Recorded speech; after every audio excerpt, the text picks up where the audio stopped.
The Mary Winkler case stands as one of the most perplexing and emotionally charged legal dramas of the early 21st century. What appeared on the surface as the senseless murder of a well-loved preacher by his wife quickly unraveled into a complex narrative of alleged domestic abuse, psychological distress, and the often hidden struggles within its seemingly perfect marriage. This case, which unfolded in 2006, captivated the nation and raised important questions about the intersection of justice, mental health, and societal expectations. A seemingly ideal marriage. Mary Carol Winkler, née Freeman, was born in 1973 in Knoxville, Tennessee. Raised in a conservative, religious household, she grew up with strong values centered around faith, family, and community.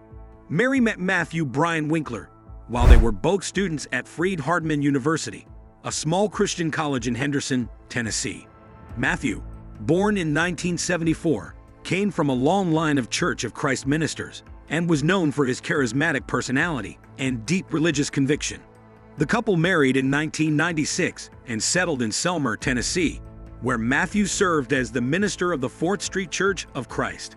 Together, they had 3 young daughters, Patricia, Mary Alice, and Brianna. To their congregation and the broader community, the Winklers epitomized the ideal Christian family. They were active in church activities, well-liked by neighbors, and seemed to embody the values they preached. However, behind closed doors, Mary Winkler's life was far from perfect. Over time, she would reveal that her marriage to Matthew was marred by emotional, physical, and sexual abuse, a hidden reality that would eventually lead to tragic consequences. The crime, a shocking incident. On March 22, 2006, the Winkler family's carefully maintained facade shattered. Matthew Winkler was found dead in the couple's bedroom, shot in the back with a 12-gauge shotgun. His absence from a scheduled church service that evening raised alarms, leading concerned church members to check on him at the parsonage where the family lived. When they discovered Matthew's body, Mary and the children were nowhere to be found. The community was stunned. Matthew was a beloved figure, and the idea that his wife could be involved in his death seemed unthinkable. A nationwide search was quickly launched to find Mary and her 3 daughters, who were believed to be in danger. The next day, authorities found Mary and the children in Orange Beach, Alabama, nearly 400 miles away. Mary was arrested without incident and soon confessed to the murder of her husband, leaving the nation in shock and searching for answers. The investigation, uncovering the truth. As the investigation unfolded, the details of Mary Winkler's life and marriage began to emerge, painting a picture that was far more complicated than anyone had anticipated. Mary claimed that she had suffered years of abuse at the hands of her husband. According to her testimony, Matthew was a controlling and demanding partner who frequently belittled her, criticized her appearance, and subjected her to physical and sexual abuse. Mary alleged that Matthew forced her to engage in degrading sexual practices, including wearing high heels and a wig during intimate encounters, which she found humiliating. She also described incidents of physical violence, such as choking and pushing, that contributed to her sense of fear and helplessness. Financial strain further exacerbated the situation, with Mary confessing that she had been involved in a check-kiting scheme, a fraudulent practice where a person writes a check from an account with insufficient funds, then covers it with a check from another account. Mary claimed she was unaware of the illegality of her actions and feared Matthew's reaction if he found out. These revelations painted a starkly different picture of the Winkler household than the one presented to the outside world. The narrative of a loving, godly family was replaced by a story of domestic turmoil, hidden behind a veneer of religious piety. The trial, a battle for understanding. Mary Winkler's trial began in April 2007, where she faced a first-degree murder charge for the death of her husband, Matthew. The trial garnered intense media attention as the defense, led by attorney Steve Faris, argued that Mary had been driven to a breaking point by years of abuse and that the shooting was a tragic accident, not premeditated. Mary testified about the physical and emotional abuse she endured, claiming that the shotgun had discharged accidentally during an argument. The prosecution, however, portrayed her as a cold-blooded killer seeking to escape her troubled marriage and financial woes. They questioned the credibility of her abuse claims due to a lack of physical evidence.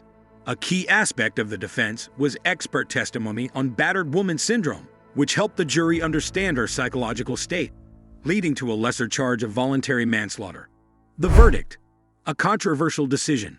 After several days of testimony and deliberation, the jury reached a verdict on April 19, 2007.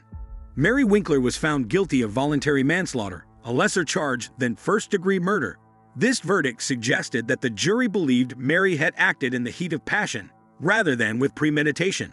On June 8, 2007, Mary Winkler was sentenced to 3 years in prison, with credit for the 5 months she had already served in jail and the remainder of her sentence to be served on probation. Additionally, she was ordered to undergo counseling and spend 60 days in a mental health facility. The sentence sparked widespread debate and controversy. Many believed that Mary had gotten off too lightly, arguing that the punishment did not fit the crime. Others, however, felt that the sentence was appropriate, considering the abuse she had allegedly endured and the psychological trauma she suffered. The aftermath: rebuilding a life. Following her release, Mary Winkler sought to rebuild her life and regain custody of her 3 daughters, who had been living with Matthew's parents during her incarceration and trial. In August 2008, after a prolonged custody battle, Mary was granted full custody of her children, a decision that was met with mixed reactions from the public and Matthew's family. Mary Winkler has largely stayed out of the public eye since the trial, focusing on her family and personal healing. She has occasionally spoken out about her experiences, advocating for greater awareness and understanding of domestic abuse. Her case remains a significant point of reference in discussions about how the legal system handles cases involving allegations of spousal abuse and the complexities of battered woman syndrome. The legacy: a case that still resonates. The Mary Winkler case continues to resonate as a poignant example of the hidden struggles that can exist behind closed doors. It challenges societal perceptions of victimhood, justice, and morality, forcing people to grapple with the realities of domestic abuse and the complicated dynamics of intimate relationships. The case also raised critical questions about the legal system's ability to address cases where psychological trauma and self-defense intersect. It underscored the importance of understanding the nuances of domestic violence and the need for more comprehensive support for victims. Mary Winkler's story serves as a reminder that appearances can be deceiving and that the pressures of maintaining a facade of perfection can have devastating consequences. Her case has left a lasting impact on the conversation about domestic abuse, mental health, and the search for justice, and it continues to be a subject of analysis and debate. Thanks for watching.